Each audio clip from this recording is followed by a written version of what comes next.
Drop it.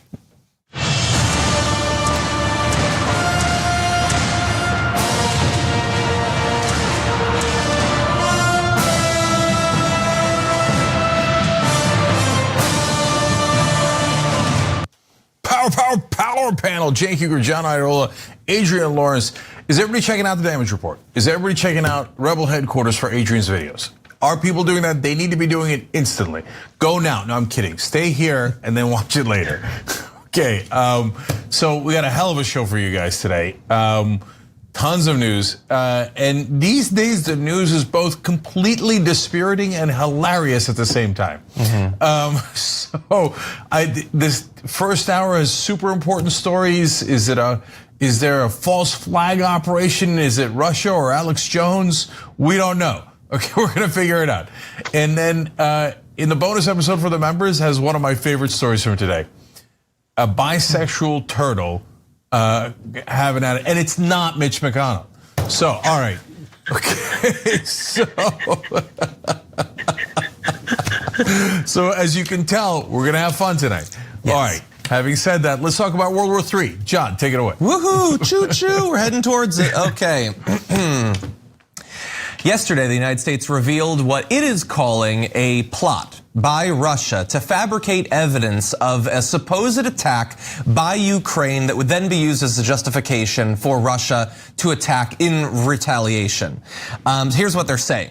Pentagon spokesman John Kirby said the scheme included production of a graphic propaganda video that would show staged explosions and use corpses and actors depicting grieving mourners. So they say that this isn't just a hypothetical thing. They have already seen evidence of it. This is something that is maybe now being headed off by the US revealing it, or maybe it wasn't quite ready to go, but they swear it was definitely something that was happening. And again, according to the United States government via the Associated Press, US intelligence shows Russia has launched a malign social media disinformation campaign against Ukraine and has dispatched operatives trained in explosives to carry out acts of sabotage against Russia's own proxy forces. So they would do a social media offensive backed up by, I guess, intentional friendly fire, or at least the idea of friendly fire against their own forces. So the US government very worried about this. But there are some issues, especially if you are familiar with the United States government and its intelligence apparatus. So there was a spokesperson from the State Department doing a press conference and got into it with Associated Press reporter Matt Lee. And you take a look at this video and we'll see what you think afterward. Russia continues to engage in disinformation campaigns. You've made an allegation that they might do that. Have they actually done it? What we know, Matt, is what I have just said, that they have engaged in this activity, in this planning activity. But let me because obviously this is not the first time we've made these reports public. We told you a few weeks ago that we have information indicating Russia also has already prepositioned a group of operatives to conduct a false flag operation in eastern Ukraine.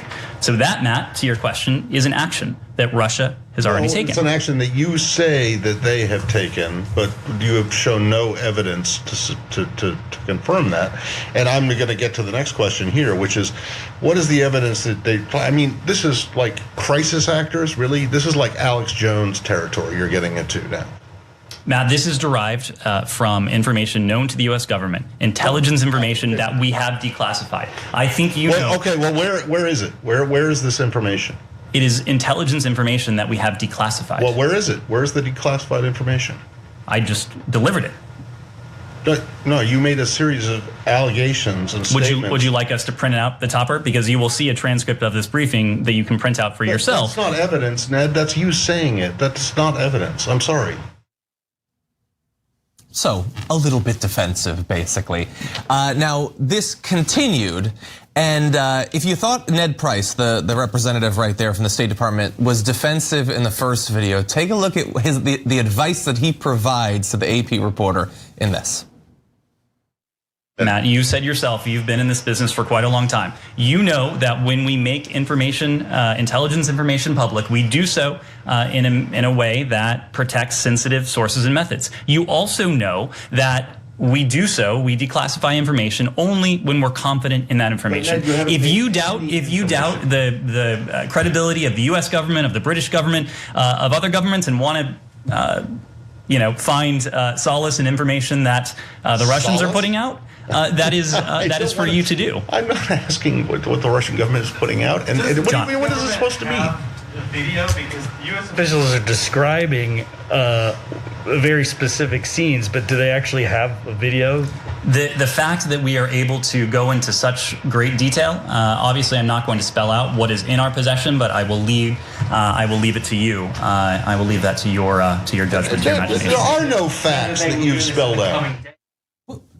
You can't leave it to their judgment. They asked you, you're saying you saw a video. Do you have a video? Well, I can't say what we saw. Could be a video, could be a ham sandwich. I don't know. No, you're talking about a video. Does the video exist? Have you actually seen it? They're asking specific questions and he is being wildly evasive. Like that is the sort of press briefing that I guess we should just get used to, and maybe we should be used to it, because that's generally the approach that most representatives of the Trump administration had toward the press.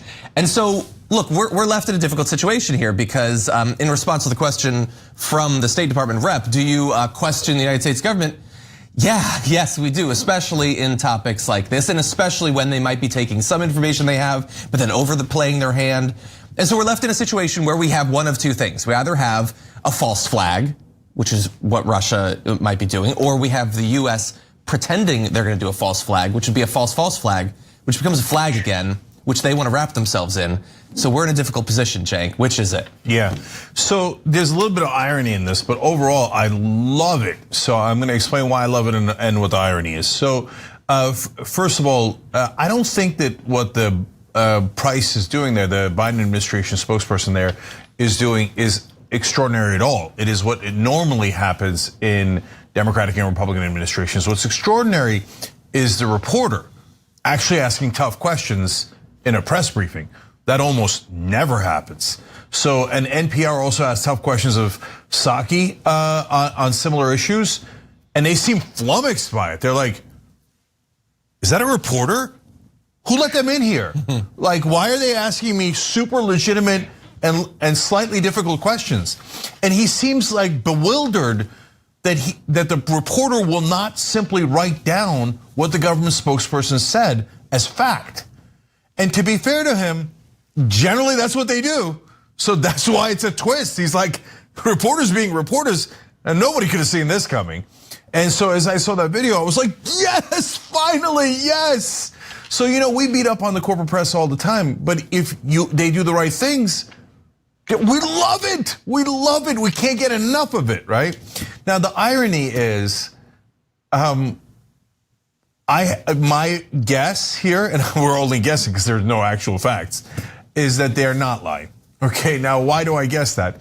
Because it's not a normal lie for the American government. A normal lie for the American government is, well, it just happened, by the way. We killed the leader of ISIS, and 10 people were dead, 6 children and 4 women, at least 10 civilians dead. And we said, oh yeah, the ISIS leader killed him. Did he? Or did we kill them and you don't want to take responsibility yet, right? So that is a very normal lie from the American government. We have a specific plan for a video of a false flag operation is not at all normal. And so if they're saying that, they probably have it. Okay, but we should not take their word for it. And that's not how journalism works. So that's why I say it's a little bit ironic, and I get if they have it, why they would say it so the Russians can't use it. If you say it afterwards, it sounds like a conspiracy theory. If you say it's a false flag operation, if you say it ahead of time, it does neutralize it. Is it stronger if you show it? Well, that's the quote, which gets to the third point, which gets back to why it was such a great set of questions.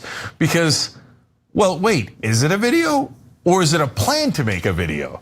Right? Do they already have the video? Because if you showed it, boy, that would be really persuasive, right? And I get that you want to protect your sources of methods, but when he said, the government spokesperson said, are you doubting our credibility? I mean, it was such a hilarious moment, but yeah, of course we have. That's the job of a reporter, is to doubt your credibility. And he said, oh, I guess you could take solace in taking the word of the Russian government. That's not what he said. He's not supposed to take the word of any government. And you try to do a smear job McCarthyite attack in accusing a reporter who's asking you a legitimate question. Oh, I guess you're taking solace. No, dude, nobody's taking solace with the Russians or ISIS or any of that. You guys are jokes. And then, but my favorite part, Adrian, was when he said, we just declassified it. And the guy's like, great, where is it? He's like, I just said it. He's like, that's not declassifying it, that's just you saying it. Come on, don't insult our intelligence. It was definitely very entertaining, just because Cenk, I think you're absolutely right. The representative expected just for the media to simply take it and run with it. And they were unwilling to do that, where they actually wanted facts and supporting information and evidence, and would not just kind of be a speaker for the US government with whatever they're trying to do in terms of, whether it's neutralizing the potential video from the Russians or whatnot. But it's very funny. I really do love that line of, you just don't trust us. Like, hell no, are you kidding? Yeah. Oh, where have they been? But at the same time, we have to keep it real. It's very easy to just reflexively assume that the US government must be lying, which in this case necessitates, well, obviously Russia wouldn't be lying. No, either or both could be lying. Governments lie. Yes, the US government lies, that's definitely true, but they're hardly unique in that. They're not trailblazers in governments deceiving their people. So let's not be smooth-brained in either direction. And the further difficulty of our position is that obviously we can't directly check the information. We can't even get it like 2 layers away from it, aside from whatever Ned Price decides to declassify via vocalization. Like, we don't know. We're left to speculate, but we bring to that speculation the experiences we've had with US government propaganda and the propaganda of other countries leading up to this year. Yeah, so guys, you always have to use your judgment. There's no way around it. Do governments lie? All the time. Do reporters tell you that governments lie? Very rarely. Okay, unless you're watching TYT, in which case we're super honest about it. And in fact, by the way, there's a lot of people that are in independent media who say no. The right wing will say only foreign governments lie, or at least they used to say that, right? Now there's some people pretending to be on the left who say only the American government lies. That's a preposterous point. Of course they all do. And then you go to false flags. Do they exist or don't they exist? People love to think simplistically and go, well, they either all exist or none of them exist. Or maybe some of them do and some of them don't, and we have to use our judgment and reporting to find out which one is which. So did the Turkish government do a false flag operation, or were they considering a false flag operation in Syria? Yes, ministers were caught on tape talking through how they would attack their own military post that was across the border, pretend that the other side did it, and use it as an excuse to attack. Let alone the Gulf of Tonkin and 1,000 Northwood. Yes, and there's plenty of historical evidence of false flag operations launched by different governments throughout the world. Does that mean that everything's a false flag operation? Of course not. Of course not. Was Sandy Hook a false flag operation? False flag for what? Right? No, that's absurd. That's insane, and has no evidence to back it up at all. So, but to me, the most telling part of this was how surprised Ned Price was. Mm-hmm. And that gives you a sense of how awful journalism has been in Washington for so long, that when he got a normal question handed to him, along with his ass, he was bewildered. Yeah. A reporter asking a legitimate question, it's never happened before. And that's why he seemed to try to intimidate him with, are you working for the Russians? Absurd. He got de-assified live, actually. That's how that works. Okay, now, ironically, I'm going to answer this question maybe differently than some of you will, but I don't know. That's why we're asking. So we're doing a poll, tyt.com/polls.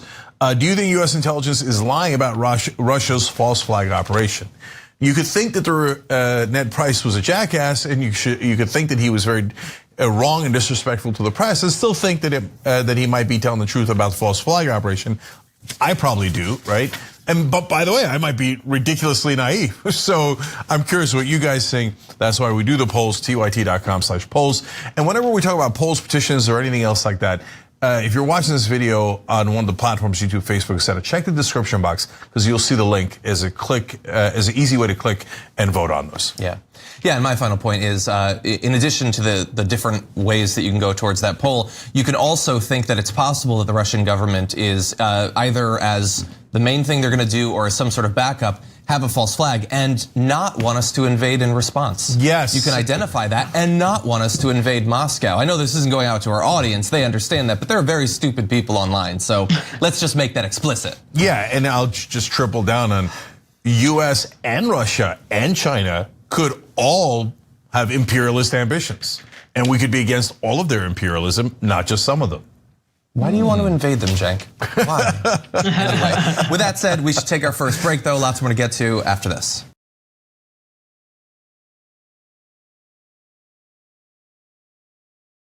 Patience. It's a virtue. They think you can put me in a box. But you can't stifle a revolution. Cenk Uygur, you started something, an idea. That truth and honesty matter above all else. And the people love you for it. And for a while, so did I. We could have stood united, a political force of reckoning upon our foes, the hypocrites, the phonies, the unjust. But you put me in this box. Cenk! No! You began without me. You began without me. But God as my witness, I will be the one to finish it. They did 100 squats a day for 30 days straight. I was like, how hard can that be? That doesn't sound very hard. So I'm gonna try to do this for 30 days and see if there's any difference in my physique. 3 weeks later. Steve, how is your exercise regimen coming along with your squats? No, I did 100, 100, 100, 0, 0, 0, 0, 0, 0, 0, 0, 0. You're pacing yourself. Yeah. Right.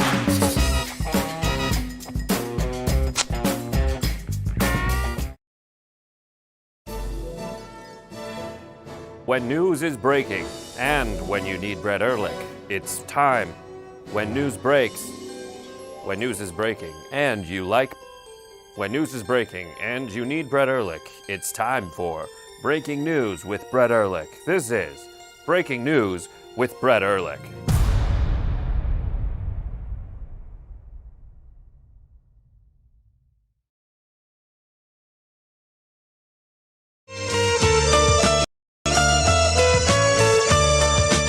All right, back on TYT, Cenk, John, and Adrian with you guys. John's got a lot more news. I do. Actually, right before the news, though, I do want to say during the break, we announced that Malcolm Fleshner has been here for way longer than I have, is going to be transitioning out. Malcolm's obviously a great guy, he's done a lot of great stuff here.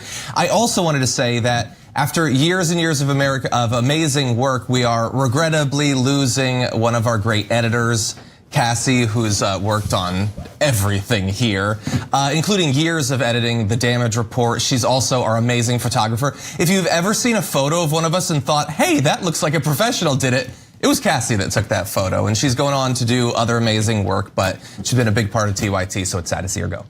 Yeah, she's wonderful in 1,000 different ways, and so look, we've got a great atmosphere here, and so I love the folks working here, and so Cassie was a dream. Anna always shouts her out for the great pictures, and she's going on to do a dream job, so we're super happy for her. Exactly. Yeah. All right. Okay, with that, let's do this. It has been over a year since January 6th, over a year since the multi-pronged effort to overthrow the results of the election, with one big part of that being the pressure campaign to get Mike Pence to do what he has absolutely no authority to do, which is unilaterally decide that Donald Trump gets to be president. That is a claim that Donald Trump has been making up until like this week. And finally, like 13 months later, Mike Pence is finally weighing in on it in this video. There are those in our party who believe that as the presiding officer over the joint session of Congress, that I possess unilateral authority to reject electoral college votes. And I heard this week that President Trump said I had the right to overturn the election. But President Trump is wrong. I had no right to overturn the election. The presidency belongs to the American people and the American people alone. And frankly, there is no idea more un-American than the notion that any one person could choose the American president. Under the Constitution, I had no right to change the outcome of our election. Okay, so everything that Mike Pence said there was factually accurate. It's also accurate to say that he is saying it way after maybe he might have had an effect. I mean, maybe he never would have at all. But that video has generated so much attention and so much applause for Mike Pence. He's the best, he's the sexiest man in America. He's doing such good things, defender of democracy. Maybe he should be the next Democratic presidential nominee. What do you think, Cenk? What do you think? Okay, but look, so credit where credit is due. So number one, I'm thrilled that he's saying it. Finally, he said it. Number two, he should have said it on January 6th, let alone 7th. They tried to murder him. The chant was hang Mike Pence, hang Mike Pence. And it took him over a year to gather up the courage to say the most obvious thing in the world when Trump supporters were looking to execute him for not overturning a democratic election. So now the most important question is, why is he saying it now? If he was too scared to say it for over a year, what changed?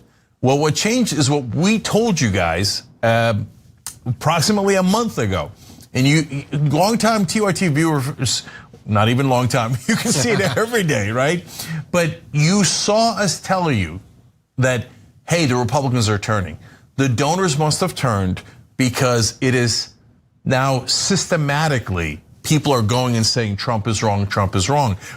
We showed you first the standard politicians, Kissinger, Cheney, et cetera, that's already was baked in. They were already on that side, so that's not interesting news. But then people that were not diehard Trump people, but very conservative politicians started saying it. We're like, wait a minute. And then I said, once we got 2 or 3 people saying, I was like, that's it. The memo went out. The memo is now saying, and the memo goes out from literally places like the Chamber of Commerce. And they tell people, sometimes they say you now have permission to say this, and other times it'll say you must say this, right? And then when I saw Brian Kilmeade and a couple other Fox News contributors do it, I was like, oh, that's it. There's no question, there's no question. In fact, we predicted that Fox would say it even before Kilmeade said it. So now this is beginning, this is now, I wouldn't say this is a culmination, but it's getting there. For Pence to now come out and say, yes, the vice president cannot unilaterally overturn an election. To us is literally the most obvious thing we've ever heard. That's not how a democracy, we didn't all go vote and then go, oh, hey, I wonder what the vice president's gonna say, right? And as I've said 100 times, and I haven't heard anyone else say it, even though, again, the most obvious thing in the world.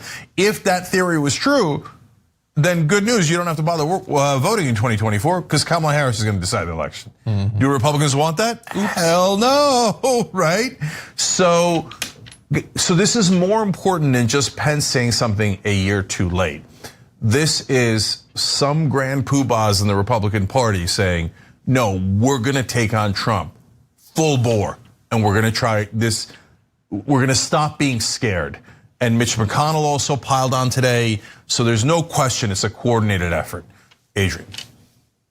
Oh, yeah, and I agree with you. Initially, I went into this thinking that it was because Mother finally gave Pence her approval, but I'm really glad that he got there. And also too, even just from a humanistic standpoint, I could imagine that Pence was probably somewhat relieved to finally be able to say this, in part because having Trump to kind of reignite these claims so recently, I'm sure things have finally kind of somewhat settled for Pence in terms of, I'm sure, the threats to his life and all sorts of things and attacks on his family. So to have that reignited and to finally be able to say something probably felt pretty good. But at the end of the day, it's kind of like the Republicans, they're always the last minute. Let me make sure that this suits my own needs and my own agenda first. So I'm just, I am surprised. I am grateful, but I am still annoyed. Yeah, I got to say one last thing about Pence. So the fact that he couldn't even condemn his own attempted execution shows incredible cowardice. And here, he didn't get permission from Mother. My guess is he got permission from the Republican donors. But having said all that, if he had gone along with Trump, Giuliani, Bannon, Navarro's plan, we would have had an unbelievable mess. He would have said that, and they call it the Green Bay sweep. They named it. It was a plan. There's no question about it. It was an attempted coup. They said all that Pence has to do, even though it doesn't have any effect in law, is to say, I'm sending it back to the states. I am not certifying this election. And then we will pretend that our fake electors, and literally they had people sign fake documents saying that they were electors when they were not electors in the swing states. We will then seat the fake electors. And so if Pence had gone along with the ruse, they would have done that plan. And then the military would have had to have decided who's the real president. And the fact that Pence avoided that is a testament to him. So we have to be fair about, on that day, he did have strength and courage. He lost it for a year and now has regained it with the help of donors, et cetera, right? But this is the establishment striking back, but in a crazy twist of fate, in a positive way. So probably the only positive thing the establishment's ever done. Exactly. Yeah, and because of that, he is an honorary member of the Dragon Squad. I'm kidding, he's not. I wouldn't go that far. Hopefully now, can we all dispense with the idea that he's the most powerful person, that the VP is the most powerful person in Washington? They're not. It's the Senate parliamentarian. Everybody should know that by now. People never took a government class. Anyway, with that, we have to turn from that news to literally the worst sort of news, the most tragic sort of news, and the apparently most common sort of news in America.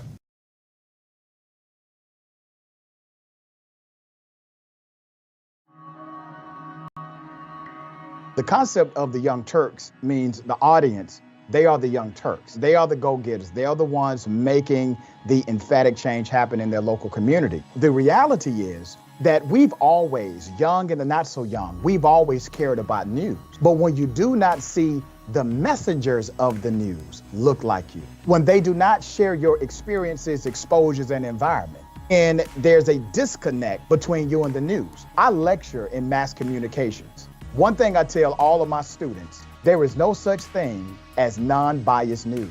It never has been. Non-biased news has always been an illusion. Let's go back to the 60s and 70s, where people would say that was the purity of non-biased news. News has a segment. That segment has a time. That time, you must do your story and be finished.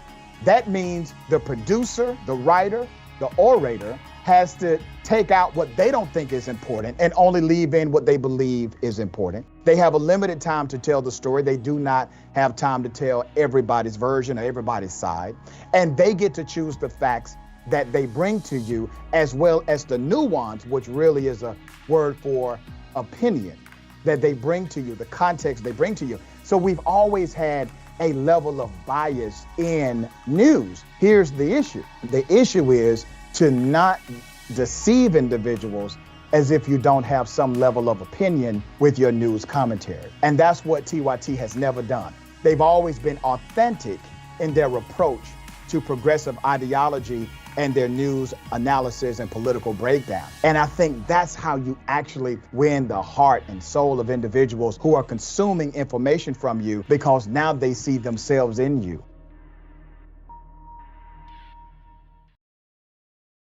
Body cam footage released today shows the moment that a no-knock police raid by the Minneapolis police resulted in the almost immediate murder of a 22-year-old black man named Amir Locke in his apartment. He was sleeping when they busted in, and less than 10 seconds later, he was dead. We are going to show you this video, but understand the content of it. It is incredibly graphic, obviously, and might well be triggering for many people.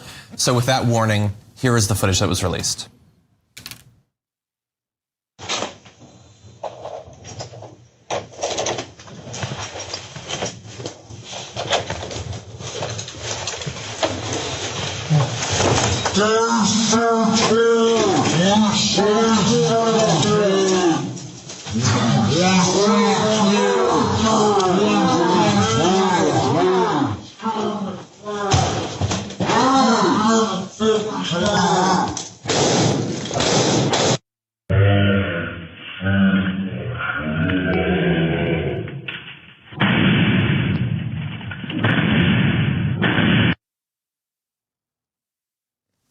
So devastatingly, in the same area where police killed George Floyd using the same technique that resulted in the death of Breonna Taylor, another individual has been killed. Obviously that footage was slowed down. I don't know exactly why it was released that way, but that is the way that the video has been released. And we want to give you a little bit more information about this. Importantly, he was not the individual that they were even there for. That, of course, would not justify what you saw in the video, but they were not there for him.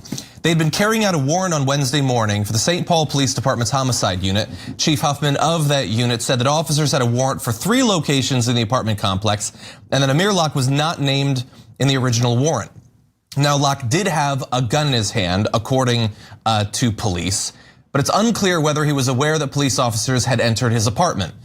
And that is buttressed by the fact that he had just woken up seconds earlier, had not done anything wrong, was legally allowed to have that gun, and only in a case like this where it's a black man being killed would any conservative argue that he shouldn't have had a gun in his hand if he didn't want to be immediately executed by the police. Yeah, so look, I have more to say, but obviously we want to hear what you and Adrian have to say about all this. Okay. Yeah, so first of all, there's 2 potential scenarios here, and I know why, I think I know why they released the video in slow motion and regular speed. And I watched it in both. And I think that they did the slow motion one so that you have a better chance of seeing the gun.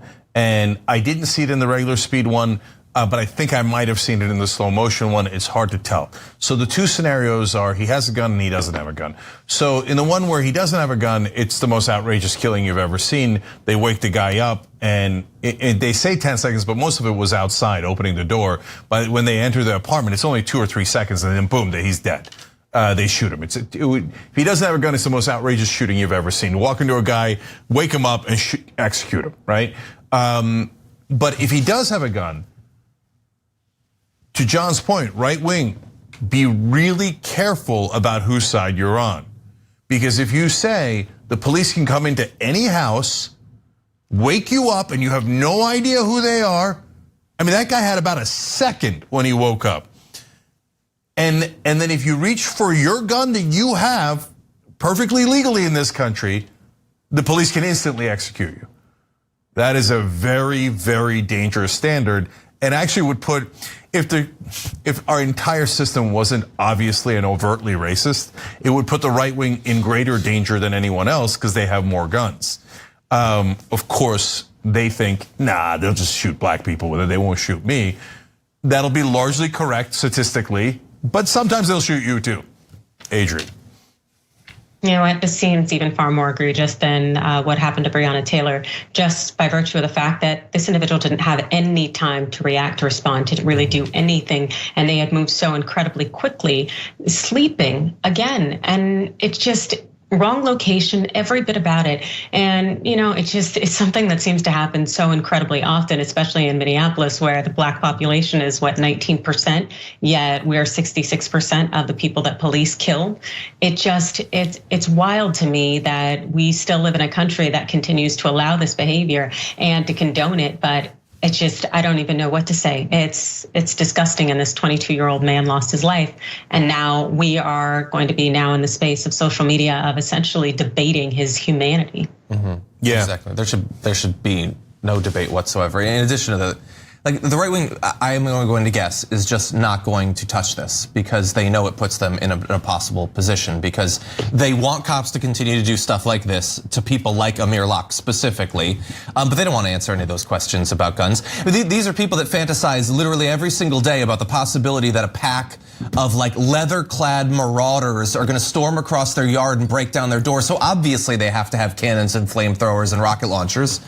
And yet they're perfectly fine with Amir Locke being put in a position where he has to wake up and in a second decide, there are people breaking down my door yelling at me. I can either shoot, and if I don't, and they are just random people, they might kill me.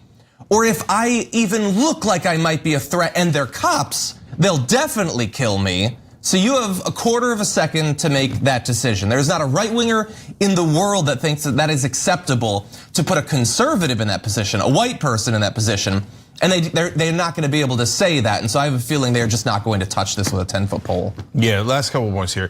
First, if you're thinking, really, Minneapolis again? Again, it's in Minnesota? There's George Floyd and about half a dozen massive nationwide discussed cases all coming out from the same state. Gee, I wonder if there's a problem with the training of the police officers. Nope, we're never gonna fix it. Never, ever going to fix it. Not just in that state and in that city, but all across the country. And to John's point about the right wing, it's not just marauders, John. It's their number one fantasy is that jackbooted thugs of the tyrannical government come to their door, which I always explain is the police, and then they get to murder the cops. Are you sure you're gonna be able to pull the gun fast enough? He was killed in about 2 seconds once they enter the apartment. And by the way, he did, if the cops are telling the truth, he did pull the gun and then he was killed. So how are you gonna fight them? Are you gonna be awake all night waiting for the cops? And then as soon as they come, you're gonna go kill the cops before they kill you? This is madness, this is insanity. We can't live like this. And so, which then of course brings me back to the training. So it never occurred to the cops in Minnesota that if you're going into a situation like this, somebody might have a legal gun. They might be a legal gun owner, or you might have the wrong person. You heard all that stuff about Breonna Taylor case, where it was the same exact scenario, but actually, to Adrian's point, it took much longer, right, in the Breonna Taylor situation. Here, they shoot within 2 seconds, like they did with Tamir Rice, like they did with the Crawford and the Walmart shooting in Ohio. And so,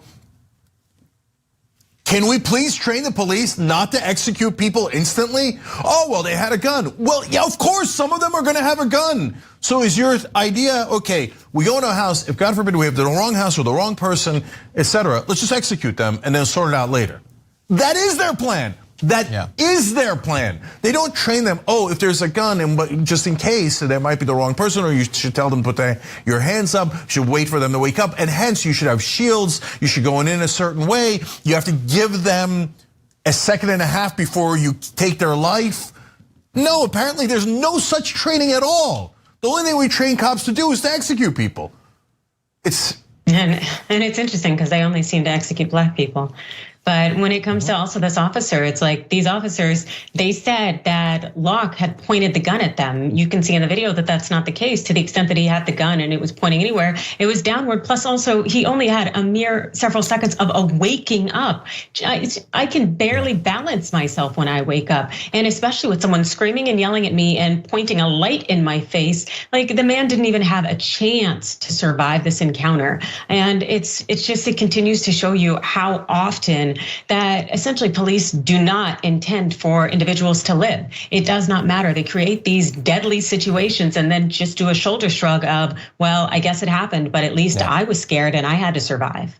Yeah, last thing, if the right wing wasn't so racist, they'd be 100% on our side on this issue. It's the jackbooted thugs of the government break into your house, you're a legal gun owner, and they murder you in 2 seconds. You're innocent. You're innocent. It's the right wing should be like as fervent as they have ever been in defense of Amir Locke. But he's black, so my guess is in a best case scenario, they won't say a word. In a normal case scenario, as Adrian alluded to earlier, they'll go now after he's dead, try to character assassinate Amir Locke and say, oh, no, it was worth it. It was justified. He's black, and I mean, he once had detention in junior high, and let's just try him now in the court of public opinion. So we applaud cops for killing black people. So that's likely what's going to happen, but at best you'll get neutrality. When if they had any principles at all, the right wing should be livid about this. 100%. Okay, with that said, we're gonna take our second break. We'll be back after this.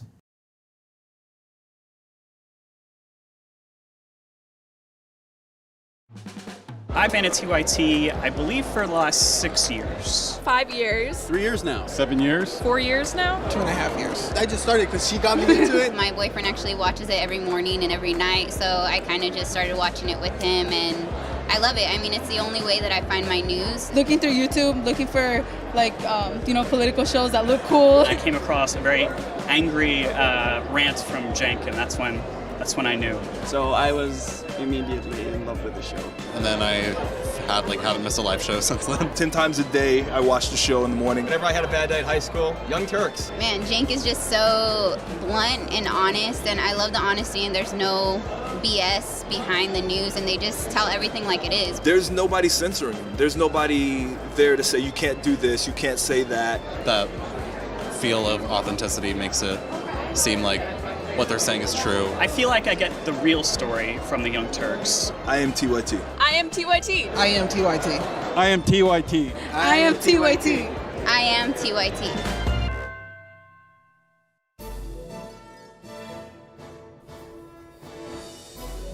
Breaking news with Brett Ehrlich. This is Brett Ehrlich with breaking news with Brett Ehrlich. Bernie Sanders wants to break Wall Street, and he wants to break it real bad.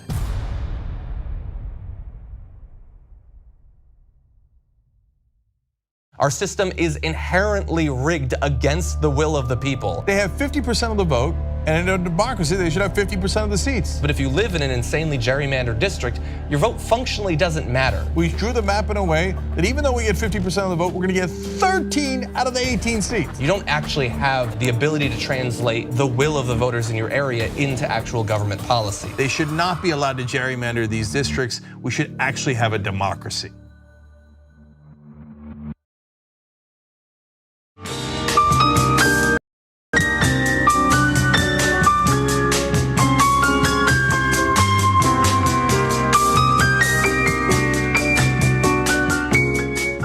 All right, back on TYT, Cenk, John, and Adrian with you guys. John, take it away. Okay. Interesting news out of Washington. An organization called the Congressional Workers Union has announced that they are ready to begin unionizing the offices of different congressmen and women. Now, they're not technically a union. They're going to sort of represent unionization efforts in the individual offices. It gets complicated and we'll get into it, but we want to read a little bit of a statement that they put out saying, after more than a year of organizing as a volunteer group of congressional staff, we are proud to publicly announce our efforts to unionize the personal offices and committees of Congress in solidarity with our fellow workers across the United States and the world. And they say last month, a survey distributed by the Congressional Progressive Staff Association found that 91% of staff surveyed want more protections to give them a voice at work. Democrats have historically stood up for workers' rights to organize. Now it is time for Democrats to lead by example. I think they're being quite charitable in the middle of that statement there, but I get why they're doing it in terms of public relations. And in terms of that statement, though, they seem to be alluding to one Democrat in particular. Take a look at this video yesterday of Nancy Pelosi. Madam Speaker, do you support staffer attempts to unionize here in Congress? Well, we're just unionized at the DCCC, and I supported that. Yeah. Okay, so she apparently is on board. That's what she said, and we can debate whether we believe that or not. But in addition, Representative Alexandria Ocasio-Cortez, who has participated in support of multiple labor movement strikes, things like that, tweeted, on Capitol Hill, interns are often unpaid, many staffers don't make a living wage, and lack of work protections can pave the way for unhealthy environments. So is there movement? Is this gonna happen? What do y'all think? Well, let me be clear here, because Nancy Pelosi didn't say she supported it. She said she supported a different unionization effort that was purposely evasive. So that means she likely does not support it. So I don't know enough of the details to know, did they go to the Pelosi's of the world? Did they get a yes? Did they get a no? Did they not talk to them? I have no idea of the details of how it is proceeding. And I've got to say that a lot of times progressives are quicker to unionize. But what I would love, and this is important, unionize the staff for all of the Democrats. Because if you just do it for the progressives who are already on your side, and you let the corporate Democrats not unionize, well, that's weird. No, it's got to be for all of the Democrats. So I hope that they've got the strength to be able to do that. Adrian. So I think that this is extremely smart and wise for them to unionize, because the kind of work environments they're in cannot be healthy just by virtue of the fact that we know where there are work environments where there are significant disparities in power. Also, you have these star players in terms of people who are uplifted and almost holier than thou, and people exploit their power. They exploit other people. And we even saw that kind of during that Me Too movement period, where some staffers did come forward and say, hey, essentially the reporting processes and procedures that they essentially, they silence you. And the fact that there isn't a great sense of transparency there, and they had to push to move to make changes in that arena, it tells you there's a lot of bad stuff going on behind closed doors, and it would be in the best interest of staffers to essentially be able to work collectively to fight against it.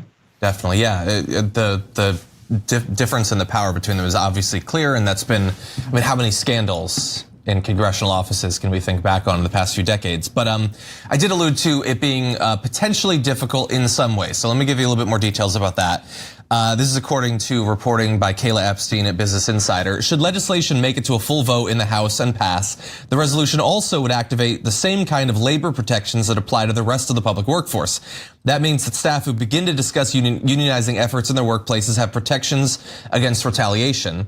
By the way, since it requires a full vote in the House, they're definitely going to want to do that relatively quickly, considering how things are looking for November. But then, with the way that the law is written, every congressional office and committee would have to independently organize for itself. That means that staffers in each of the 538 separate offices and dozens of committees would have to go through the process themselves. This could and likely would result in a situation where only half of Congress's offices unionize, with a split evident between Democrats and Republicans. Although even that is interesting, because there's no reason why the offices of Republicans wouldn't want the same protections, ability to negotiate for better conditions and pay. But since many of the people who go through this see this as a stepping stone to other positions in the party, even though they would know it is in their direct economic interest, and in terms of protections from exploitation and things like that, sexual harassment, all that, they might not want to organize just because they could get blacklisted from the party effectively. Yeah. So I have a prediction. They are not going to vote quickly. They're going to try to run out the clock and let the Republicans get in charge so that they'll kill the effort. So I say that because, one, they're corporate Democrats. They never mean anything they say. And so they've been saying they support unions for decades. They've never once passed any of those bills. Obama's, oh my God, I'm gonna do it. Didn't do it. The PRO Act. The PRO Act. Didn't even introduce it. It's just a joke. There's no chance of it passing in the Senate. They didn't even try. So will they unionize themselves? I would be borderline shocked. And on top of that, Pelosi saying, I supported a different effort, means she doesn't support this effort. And she, of course not. She's like the queen of corporate rule. So they think unions are a joke and a punching bag, and oftentimes union leaders agree with them. So now, if they actually unionize these guys, that would be a hell of a development.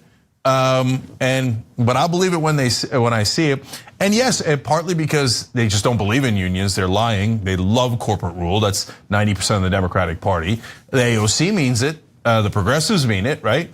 And then finally, also because they like that power and they don't want to give it away. Yeah, there's been tons of abuse, including recently by people like Katie Hill, who slept with staffers. So, and yeah, she left Congress, but she's still beloved in Washington. I mean, there's fawning articles about how wonderful she is, right? And how brave she is. So you think that people like Katie Hill and the others, and mainly guys, but it happens to, in her case, be a female congressperson too, are just gonna voluntarily go, oh yeah, you guys should check my power. If that's happening in Washington, I haven't seen it. So, good effort. I hope you win. Good luck to you. Mm-hmm. Yep, absolutely agree. The fact is that Republicans don't dominate the field when it comes to being oppressors and wanting to have power.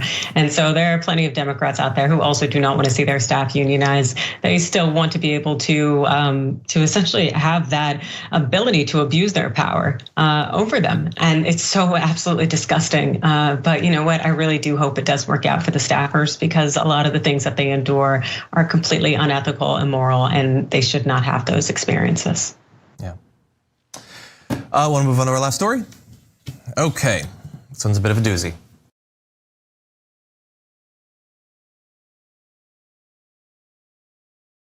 Patience.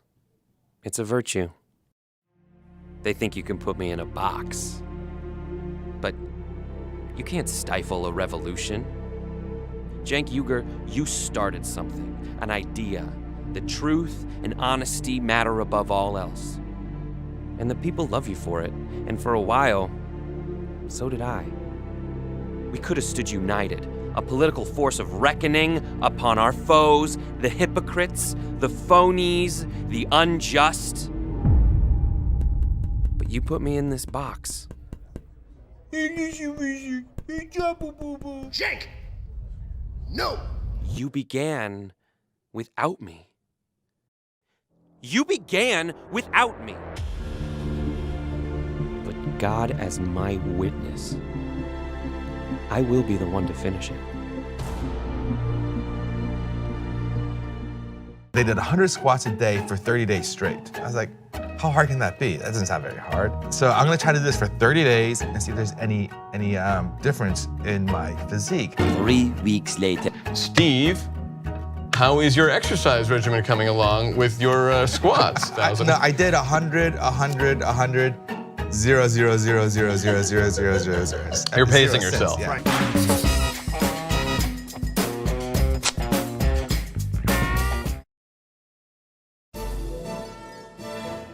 When news is breaking, and when you need Brett Ehrlich, it's time. When news breaks, when news is breaking, and you like... When news is breaking, and you need Brett Ehrlich, it's time for Breaking News with Brett Ehrlich. This is Breaking News with Brett Ehrlich.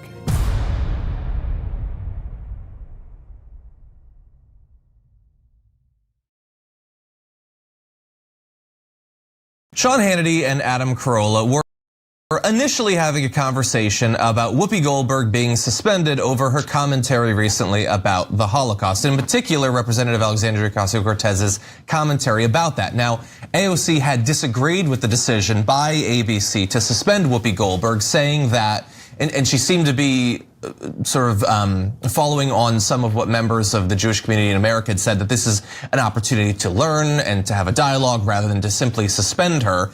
Now, that is apparently Sean Hannity seemed to agree with that, but Adam Carolla didn't. And so he said, obviously it is hypocritical with AOC because she didn't care about Roseanne getting canceled or Sharon Osbourne or Chris Harrison from The Bachelor or any of that. It's just when someone from her side of the aisle gets slapped on the hand, then she wants to show some grace. So you can agree or disagree with that perspective, but that is not where Adam Carolla stopped. It then turned to this. And here's a quick thought experiment. If AOC was fat and in her 60s, would anyone listen to another thing she ever said? Oh boy, you're going to step in that one. What exactly do you mean by that? Do you mean, is it because she's young and what? Yes, she's young, she's vibrant, she's beautiful, and everyone's always putting a camera and a mic in her face. But her opinions are idiotic 95% of the time. And I don't think if she was a middle-aged, heavy-set woman, anyone would care what she had to say. I'm not so sure I agree. So Sean Hannity sort of disagrees. Of course, he was sort of smirking during that conversation, saying, oh, you're going to step in it, not what you're saying is horrendous, and you're actually a part of the problem that you're implying exists. But then goes on to say, no, she is actually quite effective at turning all of the Democrats into socialists, and they all follow her lead. So even his apparent defense of AOC was disconnected from reality. But anyway, I'm curious what you both think about the commentary you saw there. So mixed bag, and what's the mixed part? Hold on, I'll get to it. So number one, he says, oh yeah, you know, she thought Sharon Osbourne and Roseanne Barr, et cetera, should be canceled. Did she? Did you double check that? I don't know that she thought that at all, right? So for example, for us, we almost always say that they shouldn't get canceled. And by the way, different hosts have different opinions, so I should speak for myself, right? For example, I didn't think Sharon Osbourne should be fired. I thought they should have had a conversation over it, and I can go on and on. Megyn Kelly, I mean, we've defended 1,000 different right-wingers, not what they said, but that we shouldn't fire them. Instead, we should have a conversation about it. And that's because, unlike the right wing, we have principles. Now, Roseanne Barr, on the other hand, didn't say something that was borderline. Like Whoopi Goldberg talked about how the Holocaust was terrible, but wasn't necessarily racial. Now, as I said at the time, I think it was wrong, but I don't think she should have been suspended over it. They should have just had a conversation on air about it and clarified it, right? And the same standard I use for Megyn Kelly, Osborne, and everyone else. Okay. Well, by the way, on the other hand, Roseanne Barr said that Valerie Jarrett, who was a top-level aide for Barack Obama and who was Christian and African-American, was a cross between the Muslim Brotherhood and Planet of the Apes. Jesus. That is not the same thing as what Whoopi Goldberg said. I know Adam Carolla doesn't have much of a mind, so he can't use it for independent judgment. He's like, oh, controversial comments, always good, always good. Me no cancel. Okay, I know. All right, so now in terms of his comments about AOC, yeah, of course, Hannity brought him on to say things like that and then go, oh, golly gee, did he do it? Right? And I don't know about that. So, but here's the twist. Is it true that the mainstream media pays more attention to AOC because she's attractive? The answer is probably yes. Now, Carolla's an idiot. He's, oh, she's wrong 95% of the time. Dude, you have like 3 brain cells. Who are you to judge political issues? You don't know anything. And AOC's at least 20 times smarter than you. At least. I mean, like literally your IQ is probably 5% of hers. And so, but on the other hand, is the media obsessed with looks and appearances and optics? Have you seen television? Do the cable anchors look attractive or not attractive? Is that a coincidence? All right, maybe, but I doubt it. All right, so Adrian, what do you think? Yeah, I think you're absolutely right. You hit the nail on the head on everything. As far as Carolla goes, he's made it clear he's a Republican. I think he's once said, I want a secure border. I'm not into welfare state, that kind of thing. Like he comes on to try to peddle some controversial takes and statements. But also, Cenk, you're right in that to some extent, AOC definitely is probably the beneficiary of beauty privilege as well as having fair skin. We see how colorism works in our society and racial privilege and all of these things. And so people are more likely to be centered when they are on the side of the privilege. And so that is an accurate statement, but to suggest that she has nothing else to offer outside of those physical aspects of her is just more Carolla ignorance that he wanted to peddle. And also, it's the fact is that you went on Sean Hannity's show. I'll give it to Hannity for pushing back, even though it was, the pushback level of a pillow fight. Still, it's a problematic thing, the fact that he even let Carolla get up there and use that pulpit to further greater ignorance. I want to say one more thing about Adam Carolla's sexism, because he projects his sexism onto others. He thinks the only reason I would care is because she's hot, right? So I assume that's the only reason anyone cares. Now, Adam, it's possible that she's really smart and that's why she did one of the most historic upsets in American political history. And she's also attractive, and that mainstream media might pay more attention to her because she's attractive, and hence I'm giving you credit for a quarter right? At least that, which you don't expect, right? Me no like left wing always wrong. Well, Adam, I'm agreeing with you on that, so you're in a conundrum, okay? But it could also be that despite the fact that they pay her attention because of that, she's actually really accomplished. Did you do one of the greatest political upsets in American history? No, you didn't, did you? And did she do that because she was attractive? No, that one had nothing to do with it, okay? Only after she won did the media cover her. It's not like during the primary race, the media was fawning over her because she was attractive and that's why she beat Crowley. No, the media completely ignored her. Other than us, we covered her 34 times and we didn't do it because she was attractive. We did it because she was the strongest Justice Democratic candidate. And we made an active choice about that. And so, and finally, the New York Times admitted afterwards, as did almost all of the press, oops, we missed it. We had no idea she was gonna beat Crowley. So if you think that's why she won, you don't, as usual, you don't know anything about the facts. Yeah, it's of course missing the fact that she was involved in the sit-in, that she's probably the single best communicator of her values in Congress. And as a thought experiment, I'm sure Adam Carolla, like me, has Instagram. There are a lot of hot people in this country. Why aren't they flooding Congress?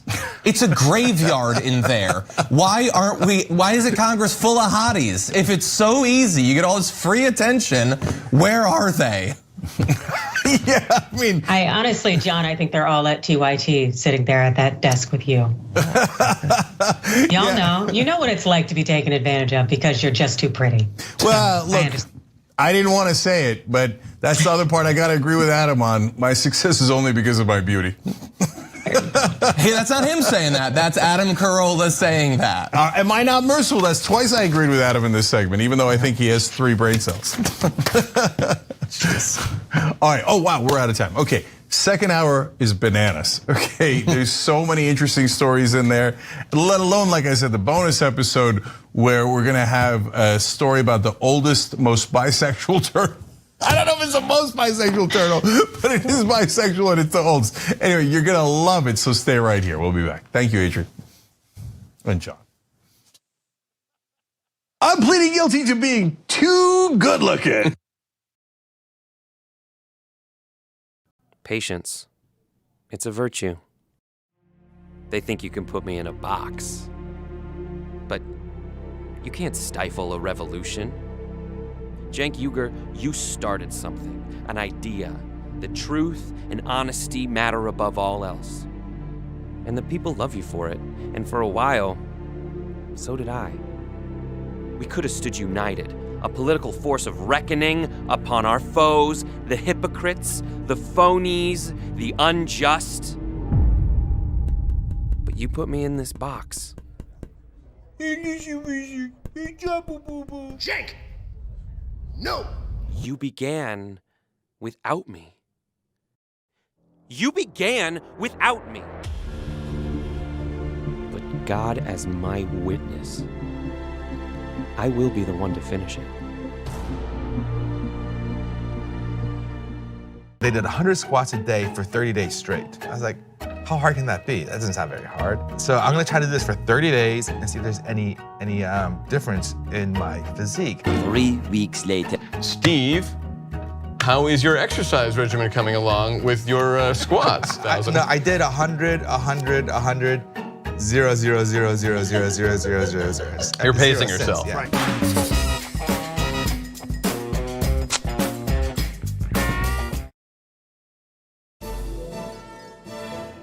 When news is breaking, and when you need Brett Ehrlich, it's time. When news breaks, when news is breaking, and you like. When news is breaking, and you need Brett Ehrlich, it's time for Breaking News with Brett Ehrlich. This is Breaking News with Brett Ehrlich.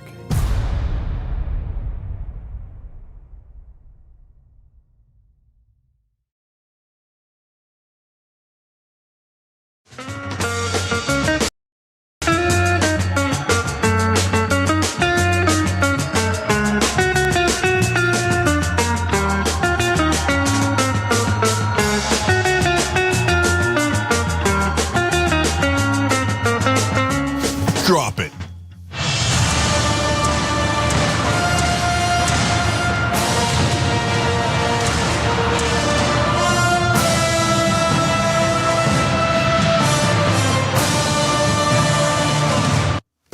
Power panel. Cenk Uygur, J.R. Jackson, David Schuster. Hell of a power panel. Everybody watching Watch List? You better be, all right. If you're not, I'm watching. JR is the watcher on the wall. So JR's new show is called The Watch List. It's on at 9 a.m. Pacific, noon Eastern. Check it out, tyt.com/watchlist. You can go to youtube.com/watchlist, facebook.com/watchlist TYT. Watchlist TYT. Make sure you put the TYT in there and make sure you subscribe, okay? And of course, David's on Rebel Headquarters, and we already know everyone's watching him. Between David and Adrian on Rebel Headquarters, they're an interesting a crew of assassins. Schuster and Adrian are amazing. So make sure you're all watching Rebel Headquarters too. All right, lots of stories to get to, and they are hilarious and ridiculous. Classic watch list stories. So here we go, JR, go ahead. Let's see if we can pull this off. Let's do it. Oklahoma State Senator Rob Sandridge, he's jumping on this discriminatory anti-education train that much of the Republican Party has been pushing lately. And except this time he's pushing a punitive bill at some of the most vicious people in America, teachers. Let's jump right into this a little bit, you guys, to see some details of how he's attacking teachers further. So from the Independent, the proposed act, named the Students' Religious Belief Protections Act, means parents can demand the removal of any book with perceived anti-religious content from schools. Subjects like LGBT plus issues, evolution, the Big Bang Theory, and even birth control could be off the table. Now, teachers could be sued a minimum of $10,000 per incident per individual, and the fines would be paid from personal resources, again, from teachers, not from school funds, from other individuals or groups. If the teacher is unable to pay, they would be fired under this legislation, and also referring to the act as, quote, necessary for the preservation of the public peace. If passed, the law will take effect immediately, is what this bill states. Now, Rob Sanders specifically was talking about things, and he put out a statement about reasons why he's proposing this ridiculous bill. Our education system is not the place to teach moral lessons that should instead be left up to parents and families. Unfortunately, however, more and more schools are trying to indoctrinate students by exposing them to gender, sexual, and racial identities curriculums and courses. My bills would ensure that these types of lessons stay at home and out of the classroom. That's what he said in his statement. Also, parents believing a book violates the bill, they may demand that school officials remove it within 30 days. And if the book is not removed during that time, the school employee tasked with getting rid of it will be terminated, subject to due process, and prohibited from working in another school for at least 2 years. Now, before we open this up, again, who is that one official, they're saying, this school official that's tasked with getting rid of that book, and if he doesn't do it? There's a lot of generic things within this bill that make me kind of wonder, maybe he's just trying to speak to certain people, maybe certain voters, maybe certain people that help fund him, or him trying to get back into office again with this very unserious bill. But it does say religious freedom bill. It doesn't say anything about which religion. So I wonder if he thinks it's these kind of religious beliefs that he's looking to protect. Let's look at some of these. There's the Shahada, which is the declaration of faith, and it's to bear witness or testify that there's no God except one God, Allah, and Muhammad is his prophet or messenger. If maybe you want, I could say that. I can say it in Arabic. Ashhadu an la ilaha illallah. Okay. And you should be able to go in and complain about any teacher that's teaching anything against that. Hey, if you don't say that in science class, you're going to be fired. Okay. Maybe Salat. Is it Salat? Sorry if I'm mispronouncing these things. It's 5 daily prayers that are performed at dawn, noon, mid-afternoon, sunset, and night. The prayers are offered in Arabic language and facing the direction of Mecca. Maybe he's looking to protect that. You think so? Muhammad and Abdullah wa Rasuluh. Okay, so obviously the point that JR is getting at is, of course he means Christianity. And of course that is establishing a religion, which is what the Constitution strictly forbids. They should read it every once in a while. They should know what this country's about, but they don't. Yeah, so this Republican senator in Oklahoma is deeply un-American. He hates the idea of America. We do not establish a religion in America, whether it's Islam or Christianity or any other religion. It's literally against the law and against our Constitution.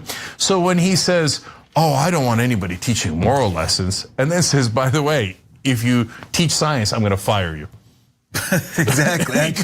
because I mean, well, yeah, go ahead, Dave. Maybe we should take him literally. I mean, maybe we should see how that plays out, because, you know, if you want to talk about Christianity, I mean, the Christian Bible, Exodus 35.2, whoever does any work on the Sabbath is to be put to death. So anybody who's selling books about, say, football, let's stone them to death. Or what about, if we want to go New Testament, Matthew 5-42, give to those who ask and don't refuse those who wish to borrow from you. So I'm going to ask this lawmaker in Oklahoma right now to send me $100,000, because to do otherwise would be against religion.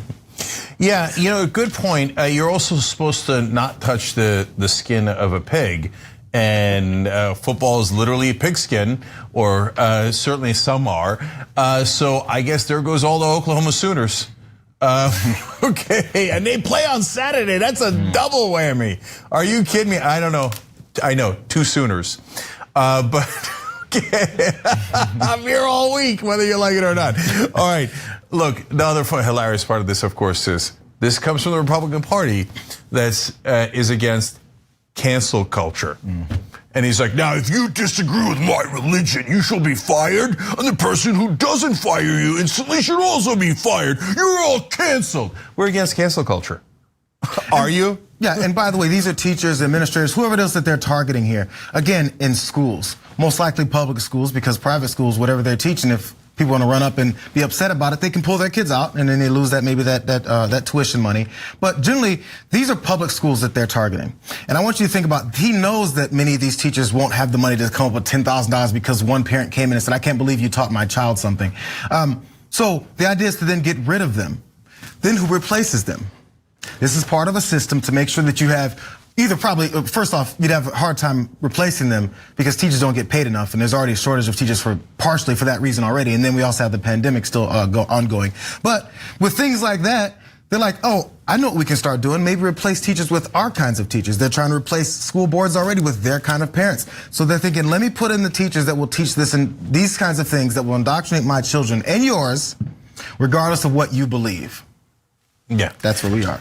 Look, and it's Orwellian, it's fascist, it's everything you could imagine. So look, the Republican Party started a war on history when they said, oh, don't teach critical race theory.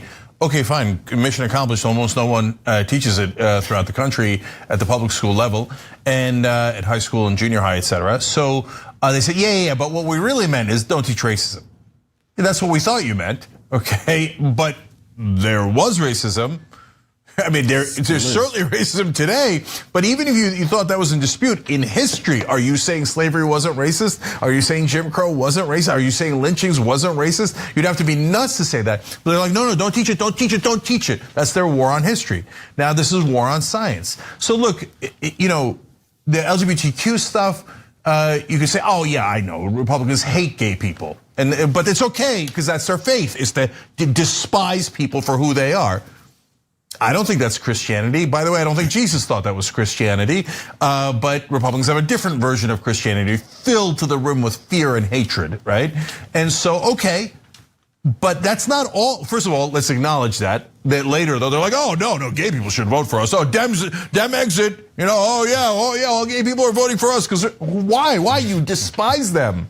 It's not unclear, right? But even if you put that aside, which you shouldn't, he's saying don't teach evolution. And birth control is possibly is in danger here. That's a war on health. And Big Bang. So don't teach science. It's a war on science, which at this point probably no one's surprised by. I mean, during COVID they declared a war on science. Science, 99% of the scientists suck. So do 99% of the doctors. I saw a dude on Facebook and a podcast too. Well, I hate science. Like, look, if you want to be in the dumb party, that's your call.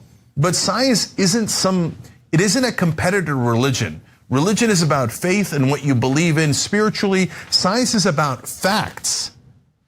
That's all it is. It's trying to figure out what is true and what is not true. Here are the collection of things that we have realized are true.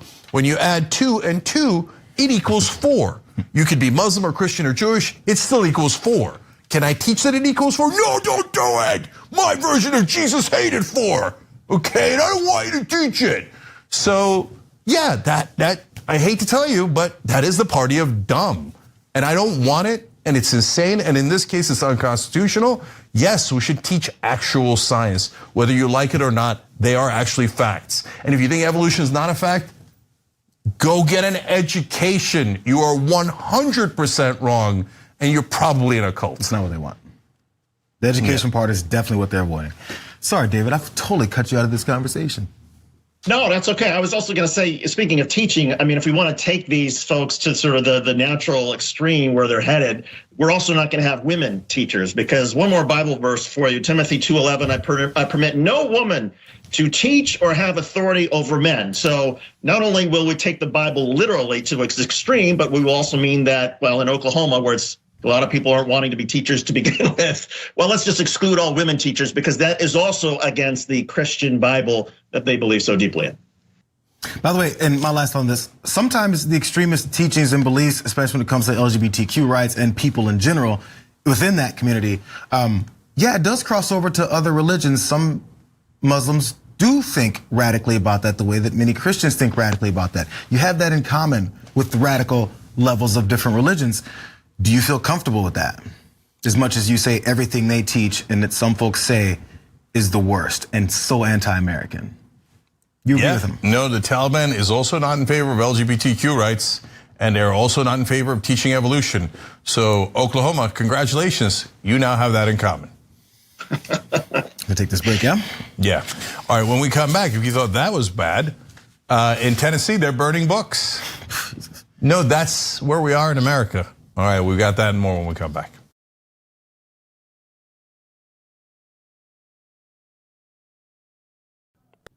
It's a virtue. They think you can put me in a box. But you can't stifle a revolution.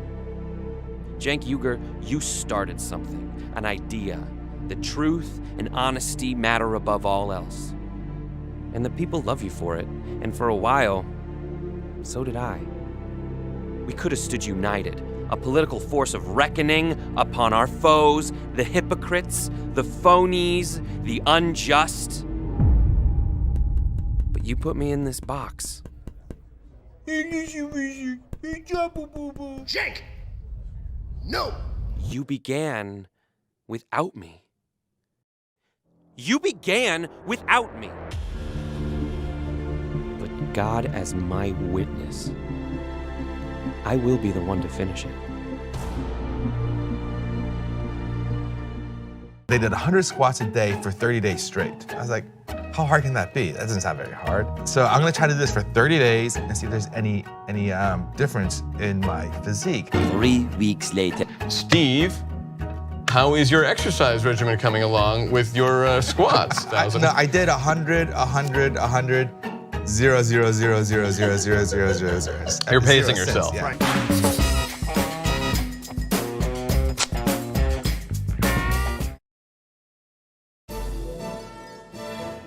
When news is breaking, and when you need Brett Ehrlich, it's time.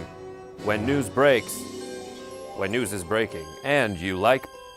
When news is breaking, and you need Brett Ehrlich, it's time for Breaking News with Brett Ehrlich. This is Breaking News with Brett Ehrlich.